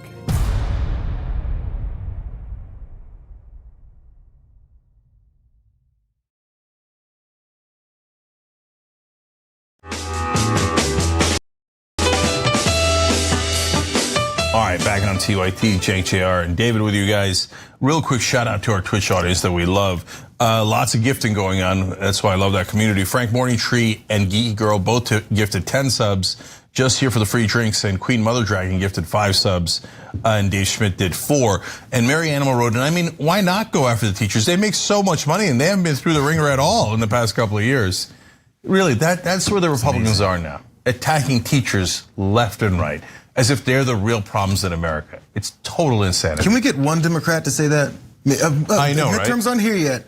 Maybe they will. I don't want to jump the gun. Yeah, the Republicans say that Democrats are attacking the family because Democrats say, why don't we just let the teachers teach, right? And the Democrats can't turn around and say, why are you attacking teachers? They're so deeply incompetent. It's so disheartening to hear. Anyways, all right, JR. Let's do it. This next story we have out of Tennessee. I ain't breaking bread with witches. You hear me? In Jesus' name, I'll call the spirit forth that's inside you, and we'll expose you for who you are right up here in these cedar chips up in this house. We'll expose you for who you are. I ain't breaking bread with demons. I ain't breaking bread with Freemasons. I ain't breaking bread with occultism. So we're not gonna prostitute communion by letting some witch curse us up in this house tonight. I pray in the name of Jesus Christ for every witch that you will be exposed. We break off them generational curses in the name of Jesus Christ. This is holy ground. This is a holy campus. The devil's tricks don't work here. Your witchcraft has to flee in the name of Jesus. We'll be down at the fire. If you brought some things, we have things out there. We have things by the office. We have a lot of stuff in the back. All right. Remember that about how they have things in the back there as we get into this, because that's Greg Locke, pastor of the Global Vision Bible Church. That is in Tennessee. And he's just riling his congregation up for a good old-fashioned book burning out there last on Wednesday. And what he wanted them to bring out was copies of Harry Potter, Twilight, maybe DVDs, Blu-rays, books, posters, anything, any kind of memorabilia from these kinds of ungodly things to throw into their good old fire. Let's check out that fire that they started as they continued on, because they lost a little audio. I think he was doing a lot of talking. I really wish we could have heard what he had to say. But there he is, setting off the book burning. Nice blaze they have going there in the middle of Tennessee. Apparently the fire chief and the firemen were going to come out to make sure this was controlled, and he even riled up his crowd further by saying, "They got the fire department to come out here now. Don't attack them." He didn't say attack, but he said, "Don't leave them alone. We'll take care of it. We got our security." So now the fire department is a threat. He said Homeland Security was coming. There he is, taking off his jacket now at the end because it was getting a little hot. So there they are burning books, because that's the plan now, right? So a little bit more what he said on his Facebook post when he was getting people to come out of this, to the millions of followers he has there. So on that Facebook post, Locke said, "Bring all your Harry Potter stuff. Laugh all you will, haters. I don't care. It's witchcraft 100%. All your Twilight books and movies. That mess is full of spells, demonism, shape-shifting, and occultism. Bring tarot cards, Ouija boards, healing crystals, idol statues, spell books, and everything else tied to the occult. It's got to go. If you think we're crazy, then scroll on. We're exposing the kingdom of darkness for what it is. It's time for people to be delivered." Now, by the way, before we move on with this more, imagine, why would your flock have the Ouija boards and the books of the occult and all of this witchcraft? Did you not know that Satan was swirling around in your congregation for this many years, and now you have to burn all that stuff? Oh, you have some of it in the back in case you didn't bring enough of the Twilight books and the Harry Potter. He said that off the top. "We got some materials in the back. If you guys don't have enough, we're gonna hand it to you. You can burn it with us along together." Why does the church have all of these books and these Satanist type of materials around ready for a book burning? It's like they spent their money on it or something for the purpose of burning it, to show everyone just how Christian they are. Now, these type of things was, of course, pointed out by this particular Twitter user that saw some similarities here. Anthony Walker, Captain Canada, said, "Greg Locke's book burning in Tennessee versus a book burning in Nazi Germany." Now, we throw around Nazis all the time whenever talking about someone who disagrees with you politically. So maybe this piece from the United States Holocaust Memorial Museum will convince you further. In 1933, in April, Nazi German students decided to organize a nationwide book burning program to eliminate foreign influence, to purify German culture as they saw it. They didn't see themselves as suppressing culture. They saw themselves as advancing Aryan German culture. Nazi party officials, often with the help of police, were brought and dumped in a pile. Student leaders exhorted their followers and the listening crowds to swear an oath by the fire to destroy and combat subversive and un-German literature. If you replace it with conservatism, South, good old family values, real American, all those in the place of the folks that were in those historic films from 1933, you might see some similarities there. Or if you haven't, I've got even more. So also from the same institution, the United States Holocaust Memorial Museum, they pointed out in 1933, Nazi German authorities aimed to synchronize professional and cultural organizations with Nazi ideology and policy. Joseph Goebbels, Nazi Minister for Popular Enlightenment and Propaganda, he began an effort to bring German arts and culture in line with Nazi goals. The government purged cultural organizations of Jewish and other officials alleged to be politically suspect or who performed or created artworks which Nazi ideologues labeled as degenerate. Similarly to where you have books being taken out of libraries because, hey, it says a little too much about those Jewish folks, or hey, that's a black author that wrote that, talking about black folks, can't have that. Oh, that's talking about LGBTQ people and their struggle and their civil rights efforts. Oh, we gotta throw that out too. It sounds like artworks from people that they disagree with that aren't pure enough for their mindset of what America is should be burned.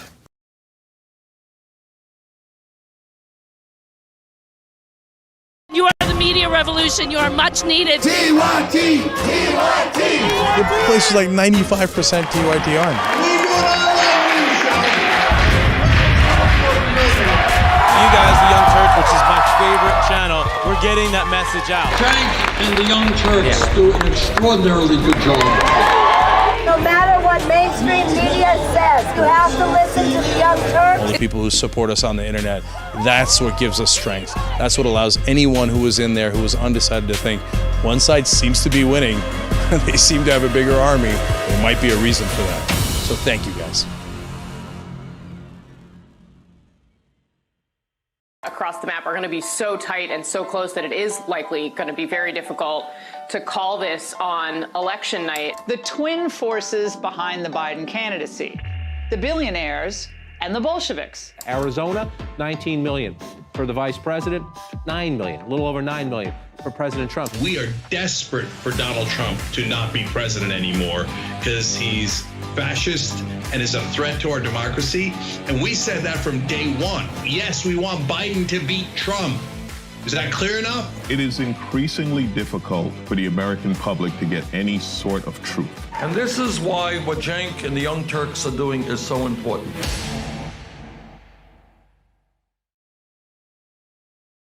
People still don't know what the word feminist actually means. Not even that. People are still angered by the word. People think feminist is a bad word, but it's not. There are gradations, there are different waves. The people who are against gender equality love to use like militant feminists as the representatives of all feminists. It's untrue. I don't know why you'd be threatened by strong women unless you were an incredibly weak man. If you don't have equal rights or you're not treated the same way, well, wouldn't you be angry?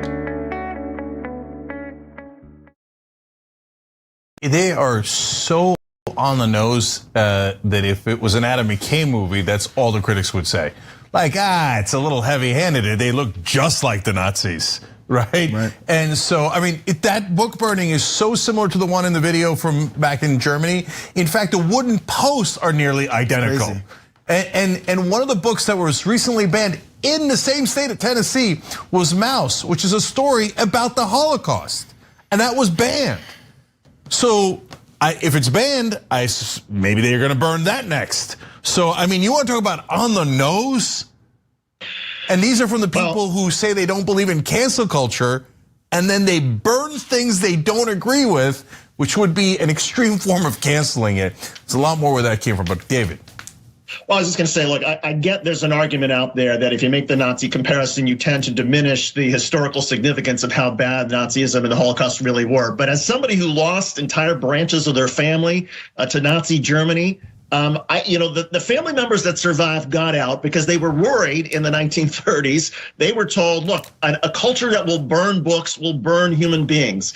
And some of my relatives believed it and said, we're getting the hell out of here. There were several branches of the family that said, oh no, Germany's not that bad. These are just some extremists. This is just a small but vocal minority. Well, you know what? That small but vocal minority turned out to be a lot larger. It spread, and as a result, some of us, have branches of our family that got wiped out. So yes, it's funny to laugh at Greg Locke, but we should also, I think, take this seriously and be prepared. If it's confined to Greg Locke, fine. But if this is the sort of thing that gains steam, watch out. Well, so that brings me to my second analogy, which is. When the media, or a lot of times it's actually Democrats who, when they say, oh yeah, but it definitely can't happen here. It feels like the launch of the Titanic. This ship cannot sink, except it can. Germany sank, we can sink. Oh, Germany was in bad economic situation, etc. By the way, the stock market is a massive bubble. Now, it's already crazy. They're already banning books, they're burning books, they're banning teachers. We just did a story on how in Oklahoma, they're gonna try to take $10,000 from every teacher that teaches science, that teaches evolution and things that don't comport with their fundamentalist view of Christianity. And so, and then if you can't pay the $10,000, you get fired. So it's already here. Now imagine if there was a massive economic downturn and the government couldn't bail us out. Oh, you think it can't happen here? You're nuts. It can happen anywhere because it resides in all of us. It's humanity's inhumanity to one another. So it's everywhere. And now they've come out of that closet. And that is when it's most dangerous. Okay, so that's the serious part.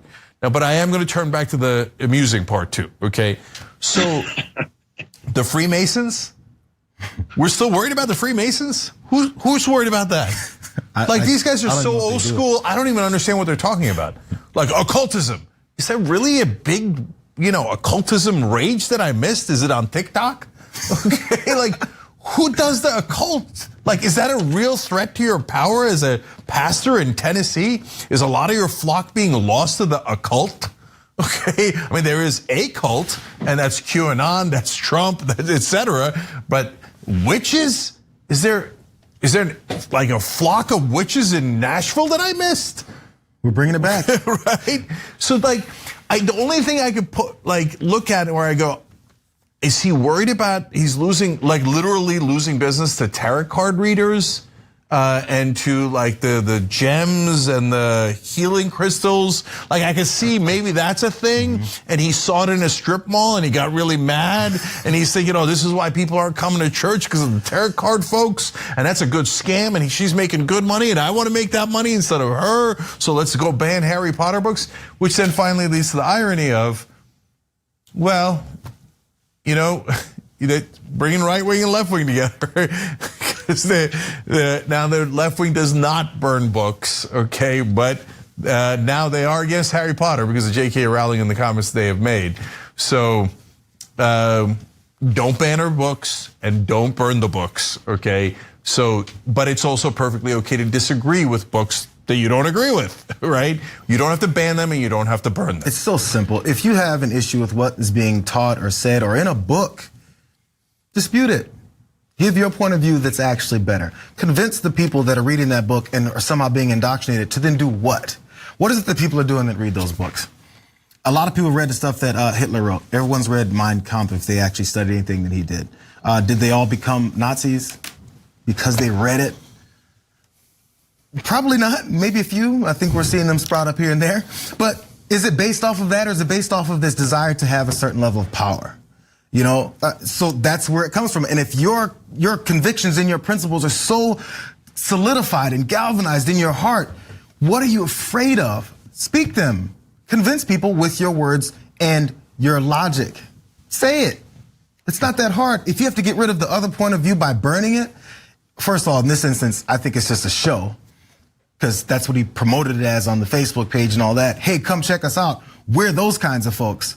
Don't you want to be those types of folks too? And they found an opportunity here. And I think, as you mentioned, with the possibility of economic downturn in the country, even with the health downturn, the pandemic, that's an opportunity to get desperate people who are looking for some kind of way to be like, I need something to grab a hold of. I can't stand what's happening in my life. I'll reach out to you. And they take advantage of these types of folks. And JR, that's the great irony here, that he's more worried about the subversive threat or whatever he calls it from books, but he doesn't care in the least about coronavirus. He says that Joe Biden is the real virus, and he's told his flock not to take the vaccine, don't wear masks. Coronavirus is nothing. That's nothing, but Harry Potter, that's the root of all evil. Yeah, those are politically suspect. Oh no, that's what Goebbels said. But it sounds incredibly similar, right? Politically suspect. I'll give the last word to two viewers. Chloe Dollar wrote in on YouTube Super Chat. Harry Potter, what year is it? Did they miss the memo that Rowling's on their anti-LGBTQ side now? So it's possible that the book burning, they're like, there's the tarot cards and the critical race theory books, which of course isn't. Okay, and then Harry Potter, wait a minute. Now all of a sudden we kind of like this one. And then Ojam wrote in, quote, we ain't gonna prostitute communion, he said. You know who broke bread with prostitutes? Jesus Christ. Absolutely. And then he added, and I love our member section because of this, tyt.com/join, you become part of the show. And he added, fake ass Christian. Okay, and I'll add, witches, please. All right, we got to take a break, right? Let's take a break. Yes. Okay, when we come back, no books will be burned, but some right-wingers will be roasted. We'll be back.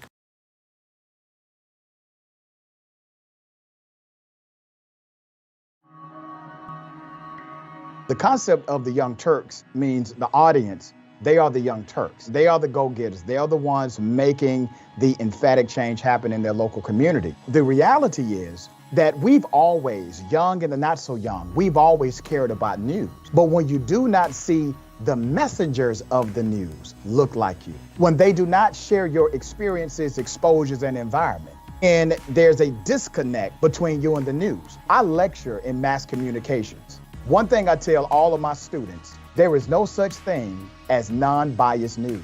It never has been. Non-biased news has always been an illusion. Let's go back to the 60s and 70s, where people would say that was the purity of non-biased news. News has a segment. That segment has a time. That time, you must do your story and be finished. That means the producer, the writer, the orator has to take out what they don't think is important and only leave in what they believe is important. They have a limited time to tell the story. They do not have time to tell everybody's version or everybody's side. And they get to choose the facts that they bring to you, as well as the nuance, which really is a word for opinion, that they bring to you, the context they bring to you. So we've always had a level of bias in news. Here's the issue. The issue is to not deceive individuals as if you don't have some level of opinion with your news commentary. And that's what TYT has never done. They've always been authentic in their approach to progressive ideology and their news analysis and political breakdown. And I think that's how you actually win the heart and soul of individuals who are consuming information from you, because now they see themselves in you.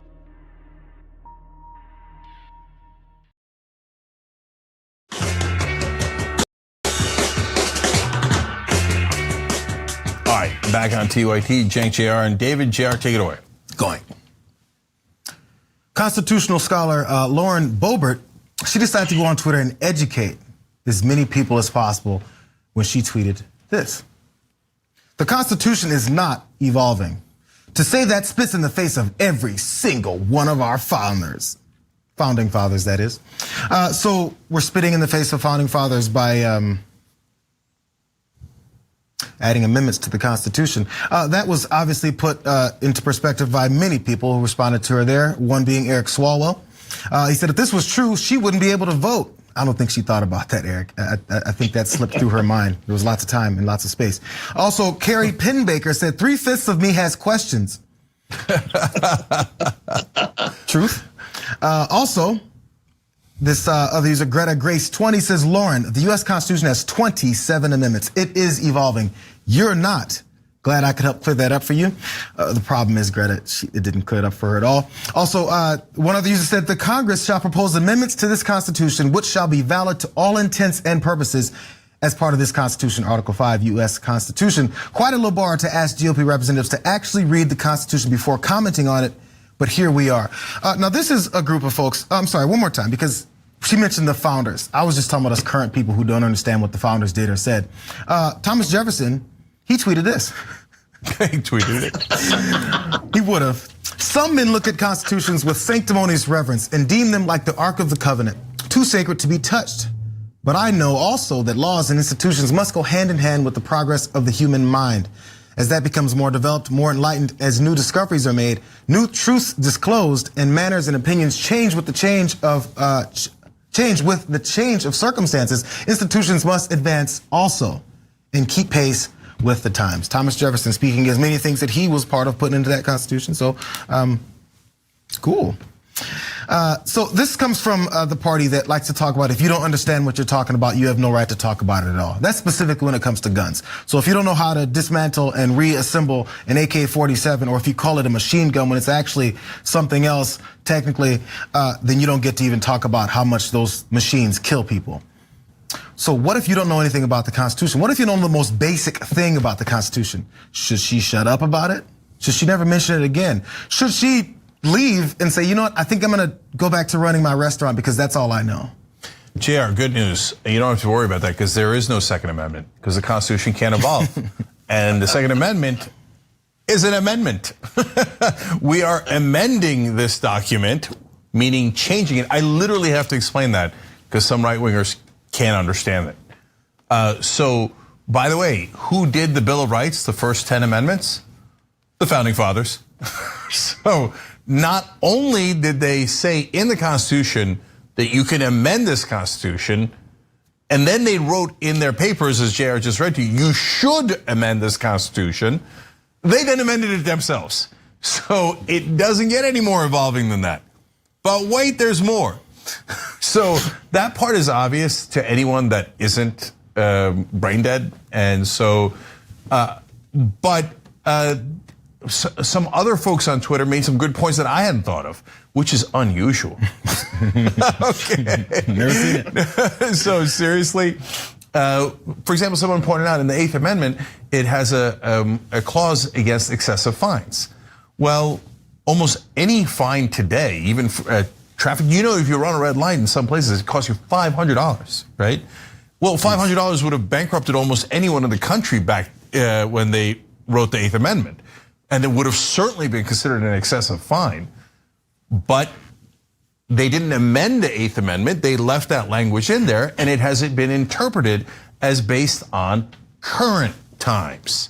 By the way, like Jefferson told you to. So every word in there is supposed to be interpreted based on current times. In fact, even the right wing to some degree agrees with that. Because back when they did the revolution, they only had muskets. So, but now they say, oh, no, of course they meant semi-automatics and they meant this and they meant my rocket launcher, etc. But wait, it didn't say that, right? Oh, no, it's evolving when I want it to be. Oh, I see. Like most things. There was a time in my career when people said that I tweeted things that were, I don't know, mildly offensive, or that I should have somebody check my tweets. And that was good advice. Of course, I didn't follow it. But in any case, I'm not a member of Congress. And what's so remarkable is, when you talk to Republicans in Congress about whether it's Marjorie Taylor Greene or Matt Gaetz or Lauren Boebert, they keep saying, look, we're not surprised that they're stupid. We're not surprised that they are idiots. We are surprised that they don't have anybody on their staff checking this stuff before it goes out. Fine if it goes out of their own mouth in live testimony or live hearing. We can't do anything about that. But your Twitter feed? Come on, have somebody in your staff check your social media before you hit send on that thing. Yeah, no, but David, with Trump, of course, as you remember, it got funnier because his staff couldn't control him. He'd send out weirdo things that were totally misspelled, weird capitalizations. We all knew that. And then, of course, the legendary Covfefe tweet. But so the part where it got weirder is that they were like, no, he meant it. Everybody knows that needs to knows what Covfefe means. And then they would try to copy his tweeting style, but they couldn't do it. So they'd write like a halfway rational tweet, right? And then they would capitalize random words. We're like, we know that's not Trump. That has like an SAT word in it. It's inconceivable that it's him. It makes some degree of coherent sense, even though we don't agree with it, right? And you're not doing it right. So, David, they're actually actively trying to write stupid tweets to copy whether it's a congressman or the president in their case. But there's a very serious point in here too. Look, and so it's easy to make fun of Lauren Boebert. But both the Republican and Democratic establishment are against amending the Constitution. So you might think, oh no, that can't be true. No, it's totally 100% true. I've lived it for the last 10 years. Wolfpack is trying to amend the Constitution to get money out of politics. And in that case, it used to be the Republicans that used to fight us the most. I remember in New Jersey, the Koch brothers sent their lobbyists to fight against Wolfpack, and they lost. But now it's the Democratic leadership that is most against amending the Constitution. So the resolution that Wolfpack tries to pass is a convention where the states can go around Washington, D.C. If you get 2/3 of the states to call for a convention, they could propose amendments. 3/4 of the states still have to ratify. So getting an amendment passed is difficult. There's no question about it. It has those two different layers. But Congress is never ever going to propose an amendment to get money out of politics and have 2/3 sign it. We can't get 50 senators, let alone 2/3. So Wolfpack, very logically so, said, oh, good news. The founding fathers were, in this case, geniuses. They built political revolution into the document. Those are called amendments. And they knew that Washington would get too corrupt. So we needed the states to have an avenue to propose an amendment. And Nancy Pelosi and the entire rest of the Democratic Party say, hell no. There's no way we would ever allow a convention. In fact, it got so bad, New Jersey repealed the Wolfpack Amendment because corporate Democrats told them to.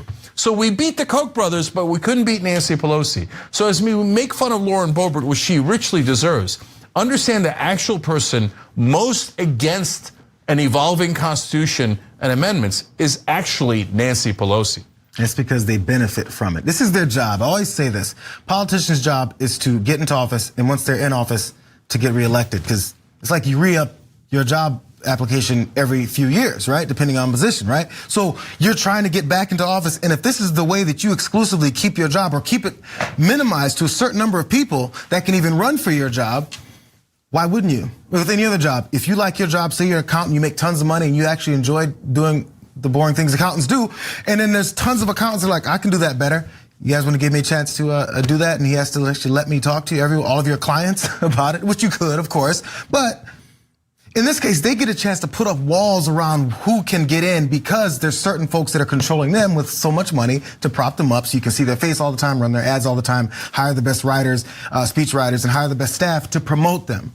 All this comes from these sources of income that are actually running their jobs and telling them what to do. So why would they ever change the rules to make it harder for them to keep their jobs that they would stay in for 50, 60 years? So defy Boebert and Pelosi and the Koch brothers and join Wolfpack, wolf-pack.com. Why do you think they're against the convention?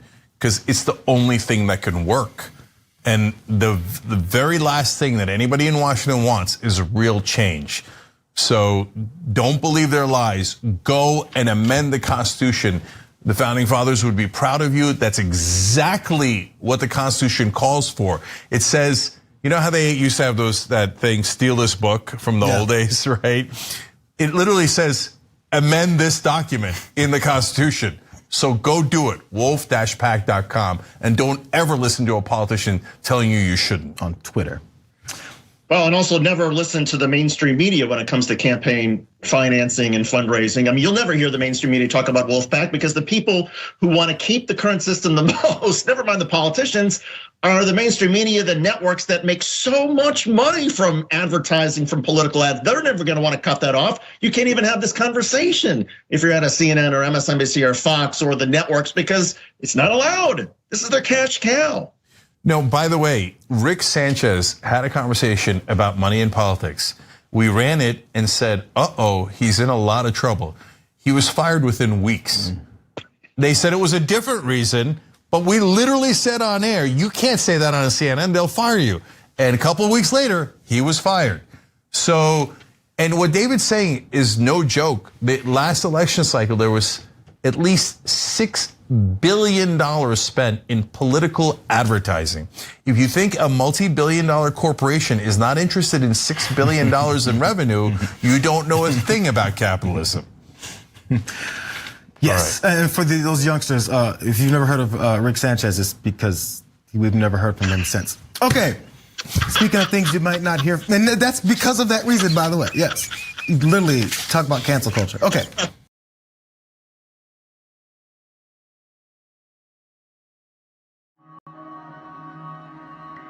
The concept of the Young Turks means the audience, they are the Young Turks. They are the go-getters. They are the ones making the emphatic change happen in their local community. The reality is that we've always, young and the not so young, we've always cared about news. But when you do not see the messengers of the news look like you, when they do not share your experiences, exposures, and environment, and there's a disconnect between you and the news. I lecture in mass communications. One thing I tell all of my students, there is no such thing as non-biased news. It never has been. Non-biased news has always been an illusion. Let's go back to the 60s and 70s, where people would say that was the purity of non-biased news. News has a segment. That segment has a time. That time, you must do your story and be finished.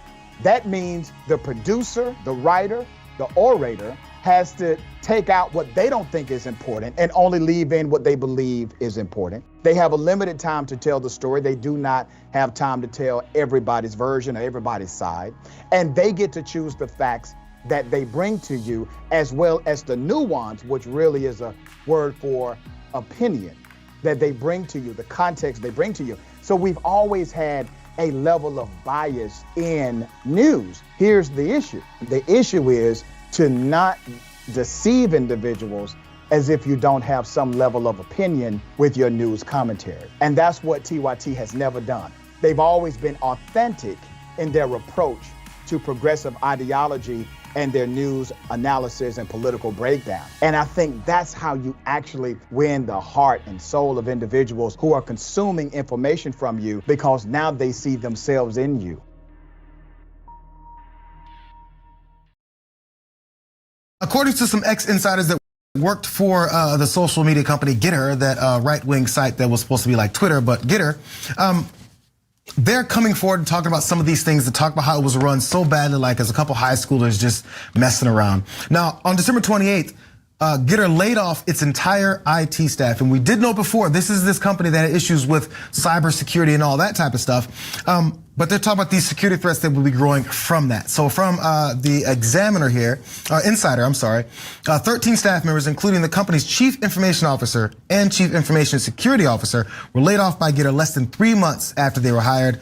The 3 former employees, they told, again, the Washington Examiner, but none of the 13 workers that were replaced that were laid off, of course. They said they could no longer employ them, and it's just kind of becoming an empty house. I don't know how they survived the first wave of all the things when people's information was getting put forward and lost, but they survived this far. But one of the top ex-employees didn't hold back about this critique as well. In all honesty, in all my years of doing cybersecurity, I've never seen a company this poorly run from business operations all the way to IT. It looks like a high school operation. And also, as an email statement from the Washington Examiner, Jason Miller talked to them, and he had this to say. Our position remains strong with over 4.5 million users, and this month we'll be releasing Vision, our short video format, which will compete with TikTok and Instagram Reels. I guess he's feeling pretty comfortable. Oh yeah, of course it is. So, all right, there's hilarious parts of the story, of course. First of all, we told you it would be run like a high school operation. These Republicans, they took a big game about capitalism, but they couldn't run a business if their life depended on it. Trump bankrupted 6 different companies. And then he said while he was running, oh no, that's good business. Makes me smart. No, I think making a profit is good business. Bankrupting your company is quite the opposite. But they're right-wingers, so they believed him. And so Trump's own media company, savvy right-wingers in Silicon Valley were talking about, oh wow, that could actually, it's a SPAC and it's complicated, but that could actually turn into a multi-billion-dollar corporation before it even does anything, right? And I said on the show, it won't. And the reason is, in the beginning I was worried. I'm like, oh my God, all he has to do is like the bare minimum and he'll fall into $2.5 billion, right? But they can't even do the bare minimum. All they ever do is hire clowns because they're so interested in corruption that hiring a normal professional to do their job to them seems unthinkable. So who did Trump hire for his company to run it? Devin Nunes, one of the dumbest guys in the country. You think Devin Nunes knows how to run a media company? He doesn't even know how to run his own brain. So now this Getter is different. Jason Miller tried to get Trump to join, but Trump wouldn't because apparently Miller didn't offer enough money. And so, but Jason Miller worked for Trump for a long time. He's just as dumb as Trump. So here's a great example of it. Jason Miller says in an interview recently, oh no, we're doing great. We got 4.5 million users. And you go on Getter and Joe Rogan has 9 million followers. Wait, if the entire platform has 4.5 million users, how could Joe Rogan have 9 million followers? Then they're the biggest clowns in the world. All they can think is short-term money, give me the money. Okay, I got money. They take it, they stuff it into their pockets and they run. Okay, you can't run a platform without competent tech. You can't fire your chief technical officer, et cetera. By the way, as always, there is a corruption angle coming, so hold for that, David. Wow, I was just gonna say, I'm surprised they just didn't pull the plug entirely. You're gonna lay off your tech people and basically invite the entire world to hack the platform that exists. Oh, come on, this is just gonna get even sillier. Pretty soon, yeah, they're gonna have, they're probably gonna double the number of users, but like 1 million of them are going to be bots from Russia and China that are going to just mess with them. Never mind the 17 and 18-year-old kids who are stuck in their basement who are just going to have some fun as well. Yeah, totally. And so, although on their new TikTok thing they could burn books and have fun with that. But last thing is the corruption. So it turns out part of the reason they're firing their chief technical officer and et cetera is because there's a Chinese investor that is involved. And so he's involved in a lot of these shady operations, including Steve Bannon's stuff.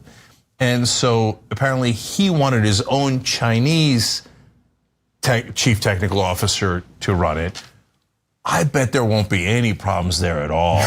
Okay, and the hilarious thing is that the right wing's like, oh, China virus, we're totally opposed to China.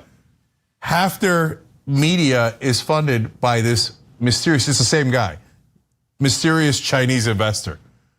They're such a funny joke. Biden just keeps folding to the Chinese. Apparently Miller and Bannon do. All right, bisexual turtles in the bonus episode for members. TYT.com/join or hit the join button below on YouTube. We'll see you there.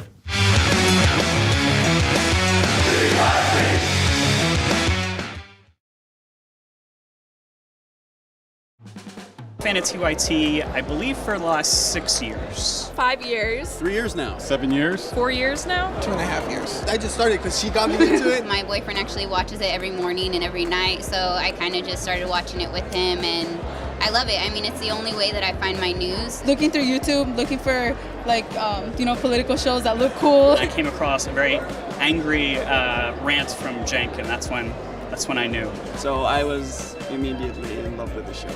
And then I haven't missed a live show since then. 10 times a day, I watched the show in the morning. Whenever I had a bad day at high school, Young Turks. Man, Cenk is just so blunt and honest, and I love the honesty, and there's no BS behind the news, and they just tell everything like it is. There's nobody censoring them. There's nobody there to say you can't do this, you can't say that. That feel of authenticity makes it seem like what they're saying is true. I feel like I get the real story from the Young Turks. I am TYT. I am TYT. I am TYT. I am TYT. I am TYT. I am TYT.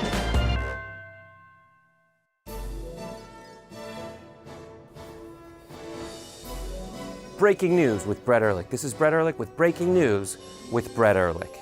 Bernie Sanders wants to break Wall Street, and he wants to break it real bad.